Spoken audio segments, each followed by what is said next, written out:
Shalom. Kita semuanya harus melewati padang gurun. Entah itu sebentar atau lama. Tapi tujuannya bukan supaya kita mati di sana. Tetapi supaya kita mengalami sesuatu yang luar biasa. Mari kita baca sebuah ayat Keluaran 16 ayat 1-4. Setelah mereka berangkat dari Elim, tibalah segenap jemaat Israel di padang gurun. Di padang gurun itu mereka bersungut-sungut. Lalu berfirmanlah Tuhan kepada Musa, sesungguhnya aku akan menurunkan dari langit hujan roti. Maka bangsa ini akan keluar dan memungut tiap hari sebanyak yang mereka perlu. Dengan cara itu aku mau menguji umatku, supaya aku tahu apakah mereka taat kepada perintahku atau tidak. Saudara, yang kedua dikatakan, Bilangan 14 ayat 22. Dan semua orang yang telah melihat kemuliaanku dan tanda-tanda mujizat yang kuperbuat di Mesir, dan mereka 10 kali mencobai aku dan tidak mau mendengar suaraku, pastilah mereka tidak akan melihat negeri yang kujanjikan dengan sumpah kepada mereka. Semua yang menista aku akan mati dan tidak melihat negeri itu. Saudara, ada sesuatu masa yang namanya padang gurun.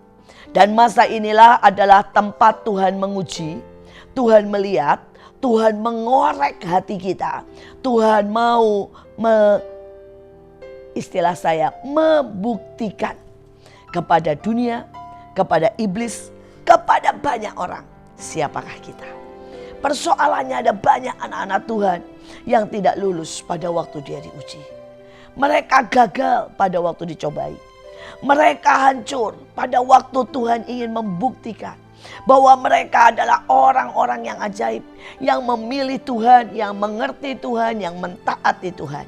Tetapi mereka memilih berontak, memilih tidak percaya, memilih untuk selalu marah dan marah. Kita melihat Ayub. Saudara, hari itu Tuhan sangat bangga dengan Ayub. Dan Tuhan berkata kepada semua orang, coba lihat hambaku Ayub. Bahkan dia berkata seperti itu kepada iblis. Dia berkata, coba lihat hambaku Ayub.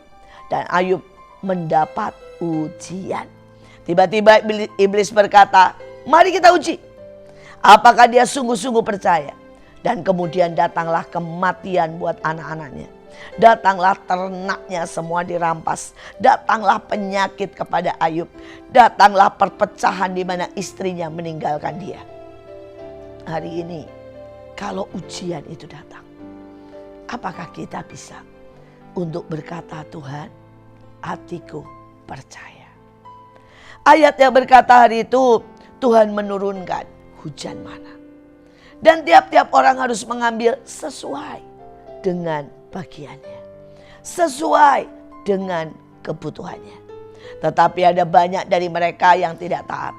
Mereka berkata, kenapa mesti bangun pagi-pagi dan mengambil? Mereka berkata, kalau kita bangun jam 9, why not? Dan kemudian ternyata semua sudah mencair dan tidak ada lagi. Beberapa berkata, kalau kita ambil hari ini buat besok, jadi ambilnya yang banyak. Ternyata besoknya menjadi bau. Banyak orang, saudara, mau melakukan apa yang mereka pandang baik, bukan apa yang Tuhan pandang baik. Banyak orang memilih jalannya sendiri. Banyak orang memilih jodoh yang dari manusia. Mereka memilih selera mereka dan bukan selera Tuhan. Hari ini, bisakah kita melewati padang gurun yang mungkin banyak hal tidak seperti yang kita pikirkan? Mari kita belajar taat.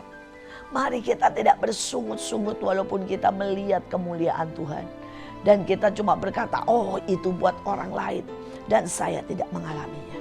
Mari memilih bersyukur dan percaya Tuhan tahu yang terbaik. Saya punya seorang anak asuh di mana dia sangat menyintai Tuhan dan dia jatuh cinta dengan seorang pelayan Tuhan.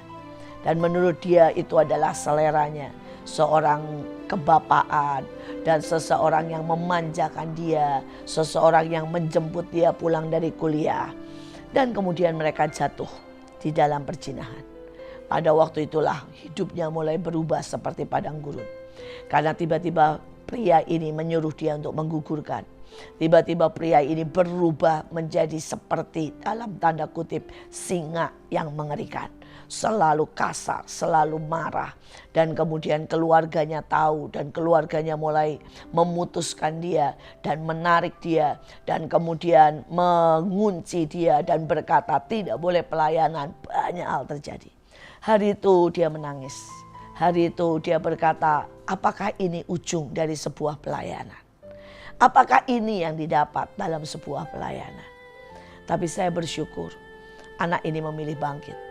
Dan di tengah padang gurun itu ketika dia tidak boleh bertemu dengan siapapun dengan keluarganya. Saudara, dia mulai cari Tuhan. Dan hari-hari itu Tuhan mulai menemui dia. Tuhan mulai mengorek kemanjaannya. Tuhan mulai mengorek kemalasannya. Tuhan mulai mengatur bagaimana dia tidak pernah disiplin. Bagaimana dia tidak sungguh-sungguh belajar. Tuhan mulai memproses dia. Dia mulai mengikuti kebaktian lewat online. Dia mulai cari Tuhan sungguh-sungguh. Dia bertemu menyembah Tuhan. Tapi dia juga mulai membuktikan tiba-tiba pelajarannya naik. Nilainya naik daripada biasanya cuma 6-7 mulai 9-10. Tiba-tiba dia ngebut, tiba-tiba dia bikin usaha dan kemudian keluarganya membolehkan dia kembali tancap dalam pelayanan. Ujungnya dia bertemu dengan seseorang yang jauh lebih baik, mengasihi dia, menikah, dan dia punya begitu banyak keberhasilan baik dalam pelayanan, baik di dalam usaha, baik di dalam rumah tangga. Setiap kali dia bertemu dengan saya, dia berkata, seandainya hari itu saya tidak melewati padang gurun yang membongkar semua keadaan hati saya. Saya tidak pernah mengenal artinya Tuhan secara pribadi. Saya tidak akan punya kedisiplinan. Saya tidak akan punya semangat belajar. Saya tidak akan punya semangat berjuang seperti sekarang. Saya juga tidak akan menjadi orang yang sangat kaya seperti sekarang. Karena hari itu saya bahkan berpikir saya mau jadi ibu rumah tangga biasa. Pelayanan sedikit-sedikit. Dan saya bahkan tidak punya kekuatan, tidak punya usaha untuk memulai sebuah bisnis. Dan dia berkata Tuhan begitu banyak membongkar hidupnya. Tuhan bahkan menghancurkan hubungannya. Tuhan bahkan menyetop dia dari semua pelayanan yang dia suka. Dia berkata karena pelayanan sudah menjadi rutinitas. Pelayanan sudah menjadi pelarian sehingga dia tidak bekerja dan dia tidak lagi sekolah dengan baik. Saudara dan Tuhan stop itu semua. Sepertinya tiba-tiba dia benar-benar di padang gurun sendirian. Tapi rupanya itulah cara Tuhan mengorek hatinya, memotong kedagingannya, mencabut setiap akar pahitnya, membentuk kemalasannya menjadi sebuah tekad untuk berjuang. Hari ini dia berkata jangan pernah lewatkan sebuah proses yang ajaib, yaitu proses padang gurun. Karena padang gurun membuatmu dewasa. Padang gurun membuatmu tough, kuat. Padang gurun membuatmu tiba-tiba mengenal yang paling dalam hatimu. Padang gurun membuat engkau tahu kelemahanmu maupun kekuatanmu. Padang gurun membuat the true you akan keluar. Sekali lagi, banyak orang tidak mengenal the true me, the true you. Mereka berpikir mereka baik-baik saja. Setiap orang Israel kelihatannya begitu ramah. Mereka bukan pemberontak. Mereka bukan orang yang bersungut-sungut.